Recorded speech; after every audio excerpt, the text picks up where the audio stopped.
بسم اللہ الرحمن الرحیم۔ پہلے تو میں آپ کا شکریہ ادا کرنا چاہتا ہوں کہ آپ کے پروڈکشن آرڈر پہ میں یہاں آج موجود ہوں۔ میں ان دوستوں کا شکریہ ادا کرنا چاہتا ہوں، خاص کر کے مینگل صاحب کا، ایم کیو ایم کا، اپوزیشن کا، اپوزیشن کے لیڈر کا، اور ان سب قومی اسمبلی کے ممبروں کا جن نے یہ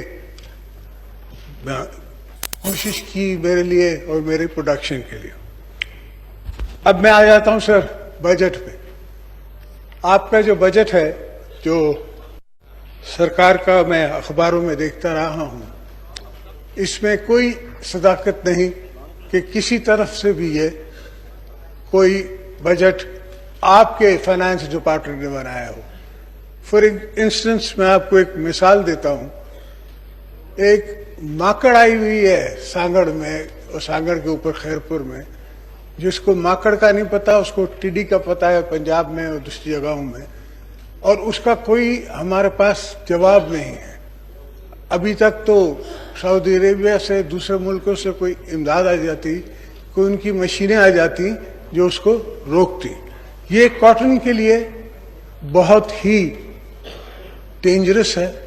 آپ کا ملک جو ہے ایگرو بیسڈ ہے، آپ نے کاٹن ایکسپورٹ کرنی ہے، کاٹن فائبر ایکسپورٹ کرنا ہے، اور کاٹن کی انڈسٹری کو ہم نے اپنے دور میں ہم نے پایا 19 بلین پہ، 26-27 بلین پہ ہم نے چھوڑا اس کو۔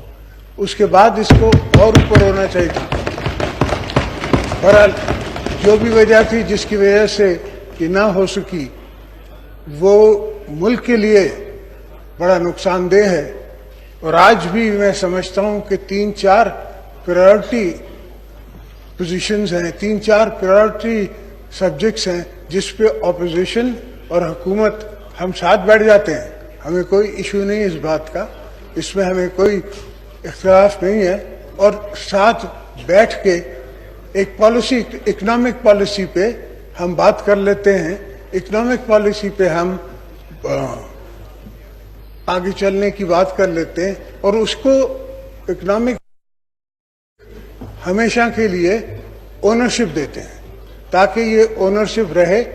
آج ہم تھے، کل ہم تھے، پھر کوئی اور تھا، آج کوئی اور ہے، کل کوئی اور ہوگا۔ یہ تو سلسلہ جمہوریت کا چلتا رہتا ہے، کبھی نان کمپلائنٹ ڈیموکریسی ہے، کبھی کمپلائنٹ ڈیموکریسی ہے، بہرحال وہ چلتا رہتا ہے۔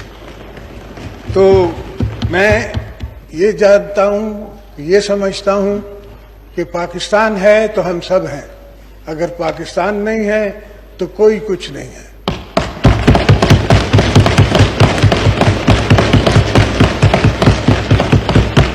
اور خاص کر کے پیپلز پارٹی کے لیے، جس نے ہم نے اپنی جانوں کا نذرانہ دیا ہے، بھٹو صاحب کی شہادت، بی بی صاحبہ کی شہادت، جس کے بعد سندھ میں یہ نعرہ لگ رہا تھا کہ پاکستان نہیں چاہیے، پاکستان نہ کھپے، اس پہ میں نے کھڑے ہو کے کہا کہ نہیں، پاکستان۔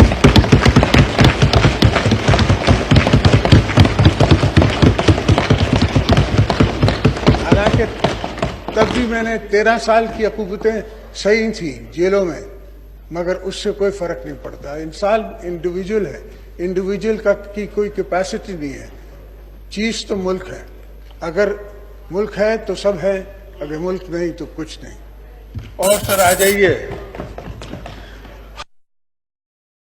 انڈسٹری جو ہے ان کے اتنے بڑے بڑے ایڈز آ رہے ہیں کہ ہمیں بچاؤ، ہمیں بچاؤ، ہمیں بچاؤ۔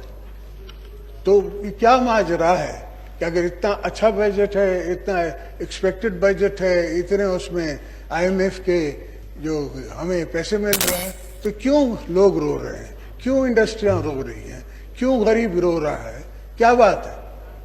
اس کا مطلب کچھ تو معاملہ ہے جو ہر چیز پہ۔ اب آپ لوگ نے سرکاری ملازمین کی تنخواہیں بڑھائی ہیں، ان کے ساتھ ساتھ اس پہ ٹیکس بھی لگا دیا ہے۔ اب ٹیکس جب لگتا ہے تو اتنی تنخواہ اس کو کم ملتی ہے۔ تو یہ انہی سے ہم وصول کر رہے ہیں جو پہلے ٹیکس دینے والے ہیں، اور باقی ہم نے ایٹماسفیئر ایسا کریٹ کیا ہوا، جہاں سے میں آ رہا ہوں ان کے پاس ایسا ایٹماسفیئر کریٹڈ ہے، اتنا خوف ہے انڈسٹریلسٹ کو، اتنا خوف ہے